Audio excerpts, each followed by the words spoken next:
Gayatri group of institute Sanchore के online class में आप सभी का स्वागत है। प्रिय विद्यार्थियों, नमस्कार। भारतीय राज्य व्यवस्था के अंतर्गत हम मौलिक अधिकारों का अध्ययन कर रहे हैं और आज हमारे मौलिक अधिकार शोषण के विरुद्ध अधिकार तथा धार्मिक स्वतंत्रता का अधिकार से संबंधित हम अध्ययन करेंगे, डिस्कशन करेंगे। तो देखिए, सबसे पहले हम शोषण के विरुद्ध अधिकार जिसका उल्लेख हमारे संविधान के अनुच्छेद 23 और 24 में किया गया है। स्पष्ट है, शोषण के विरुद्ध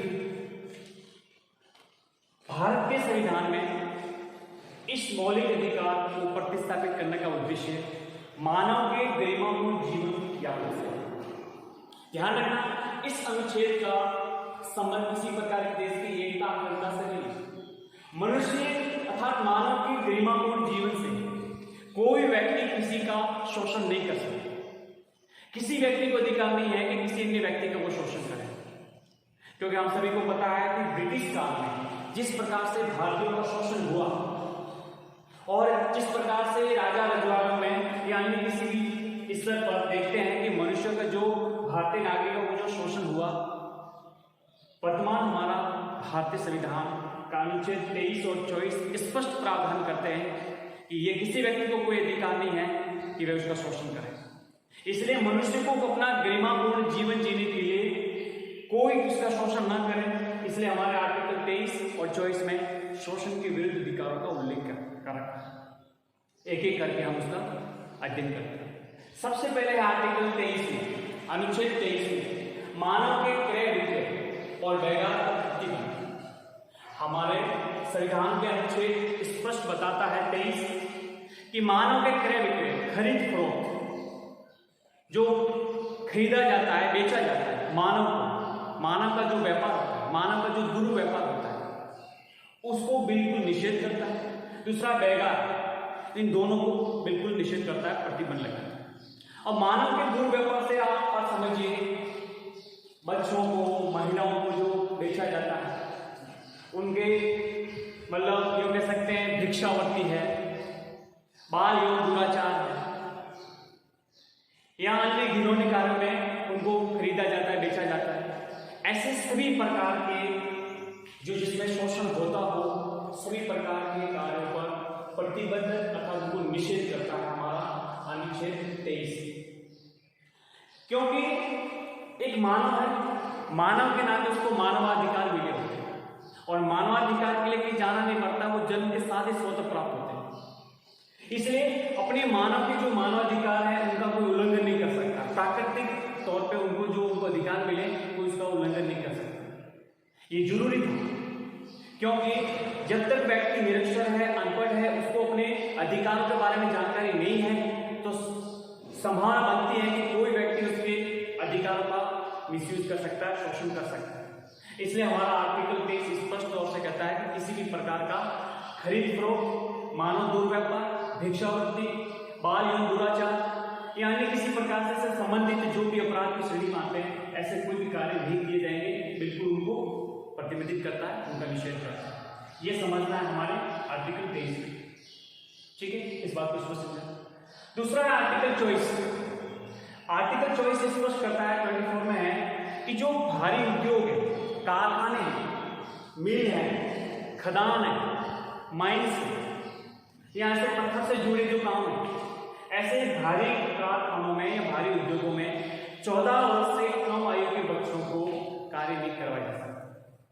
किसी भी बच्चे की आयु 14 वर्ष से कम है तो वो किसी भी भारी कारखानों में, उद्योगों में, खदानों में या इससे जुड़े संबंधित है जहां उसके स्वास्थ्य पर विपरीत प्रभाव पड़ता है, वहां पर बिल्कुल बाल श्रम को निषेध किया गया। किसी भी प्रकार का वहां बाल श्रम नहीं करवाया जा सकता। अगर कोई करवाता है उसके खिलाफ कार्रवाई होगी। ये स्पष्ट रूप से विभिन्न प्रकार के हम बच्चों के कल्याण से संबंधित जो विधियां बनाई हुई है, उन विधियों के तहत दंडित किया जाता है। तो ये हमने समझा शोषण के विरुद्ध अधिकार। ठीक है, अगला जो हमारा है धार्मिक स्वतंत्रता का अधिकार। ध्यान रखना, धार्मिक स्वतंत्रता का अधिकार आर्टिकल 25 से 28 तक स्पष्ट रूप से उसका उल्लेख किया गया है। ध्यान रखना, ये जो हमारा आर्टिकल है, ये हमारी भारत निर्देशिका के सभी को स्पष्ट करता है। उल्लेख किया है। अनुच्छेद 25 अंतःकरण की स्वतंत्रता। देखिए, ये हमें स्वतंत्रता, आपकी आस्था, आपका विश्वास, आपकी चेतना, आपकी थिंकिंग आप पर निर्भर है कि आप किस धर्म में विश्वास करते हो, किस पंथ में विश्वास करते हो, किस संप्रदाय में विश्वास करते हो, भगवान में विश्वास है या नहीं है, आप आस्तिक हो, आप नास्तिक हो, आप सब कुछ आप पे छोड़ रहे हो। राज्य किसी भी प्रकार का कोई हस्तक्षेप नहीं करेगा और न ही किसी अन्य संस्था या व्यक्ति को अधिकार है कि आपके स्वयं के धार्मिक विश्वासों में या धार्मिक में किसी प्रकार की दखलंदाजी पैदा है। इसलिए आपके आत्मा में, आपकी चेतना में जो भी जिस किसी प्रकार के धार्मिक चिंतन, धार्मिक विश्वास, धार्मिक आस्था से जुड़े विचार है, इसमें किसी अन्य बाह्य व्यक्ति या संस्था का हस्तक्षेप स्वीकार नहीं करता। ये आपको पूरी छूट दे रही है। आपका अपना विश्वास है, आप यकीन मानिए, नहीं मानिए, धर्म में विश्वास करो, मत करो, राज्य किसी प्रकार से नहीं लेगा। ठीक है, ये पूरा आर्टिकल 25 में आपके अंतःकरण की स्वतंत्रता को स्पष्ट करता है। आर्टिकल 26 धार्मिक कार्यों के प्रबंध की स्वतंत्रता प्रदान करता है। देखिए, आपको मैंने पहले भी बताया था पूर्व कक्षाओं में कि भारत एक धर्मनिरपेक्ष राज्य है।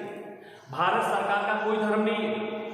भारत सभी धर्मों का समान आदर करता है, सबका सम्मान करता है। वो किसी भी धर्म का पक्ष नहीं लेता। उसकी नजर में सभी धर्म बराबर है और अपने राज्य के कार्यों में किसी प्रकार के धार्मिक प्रभाव को स्वीकार नहीं करता है या हस्तक्षेप को स्वीकार नहीं करता। सभी धर्मों का समान आदर करता है। अब भारत आपको पता है कि विविधता वाला देश है, विभिन्न धर्मावलंबी रहते हैं, तो स्वाभाविक है कि वहां पर अलग अलग धर्म के लोगों के अपने कुछ अधिकार उनको प्रदान करते हैं। तो इसमें ये आर्टिकल 26 ही स्पष्ट करता है कि विभिन्न प्रकार के धर्मों के या जो धर्मावलंबी हैं उनको अपने धार्मिक कार्यों के प्रबंध की स्वतंत्रता अर्थात कोई भी चैरिटेबल ट्रस्ट बनाना है या किसी धर्म का अपना कोई संस्था या संगठन बना के उनके कार्यों का प्रबंध करना है, या यूँ कह सकते हैं कि अपनी जो भी चल अचल संपत्ति है उसका स्वामित्व या प्रबंध करने की स्वतंत्रता है। यहाँ पे कह सकते हैं कि किसी भी धार्मिक कार्यों में जो दान से प्राप्त जो आय होते हैं और उसको किस प्रकार से प्रबंध करना है, क्या खर्च करना है, सब उस प्रकार का मैनेजमेंट काम करने की पूरी स्वतंत्रता कौन देता है? आर्टिकल 26। ये बात आपको स्पष्ट तौर पर समझिए। राज्य किसी भी प्रकार से कोई हस्तक्षेप नहीं करता, यह आर्टिकल 26 कहता है। ठीक है, अगला है 27। किसी विशेष धर्म की अभिव्यक्ति के लिए, बात को स्पष्ट समझना, यहाँ पर यह शब्द है विशेष धर्म, किसी विशेष धर्म की अभिव्यक्ति के लिए कर नहीं देने की स्वतंत्रता। मैंने आपको पहले बताया कि राज्य के लिए सभी धर्म बराबर है, वो किसी भी धर्म का पक्ष नहीं लेगा। और आपको पता है हमारे हिंदुस्तान में जो धर्मनिरपेक्षता की जो एक विचारधारा है, जो परिपाटी है, वो सकारात्मक है।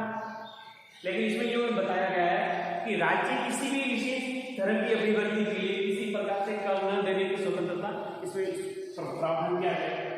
मतलब राज्य के द्वारा ऐसा कोई कदम नहीं उठाया जाएगा कि इस पर्टिकुलर धर्म का ही उत्थान या इसका ही पक्ष लिया जाए, अन्य से नफरत या किसी और प्रकार की, ऐसा राज्य नहीं कर सकता, क्योंकि हमारे संविधान के खिलाफ, हमारी धर्मनिरपेक्षता के खिलाफ है। इसलिए राज्य ऐसा कोई कदम नहीं उठाएगा कि किसी विशेष धर्म का ही प्रचार हो या प्रसार हो या उसकी अभिवृद्धि हो। ठीक है, इसमें स्पष्ट बात को ये समझाया गया है कि राज्य किसी विशेष धर्म की अभिवृद्धि के लिए किसी प्रकार से कर नहीं देने की उसमें स्वतंत्रता प्रदान करता है। इस बात को उन्होंने स्पष्ट किया है।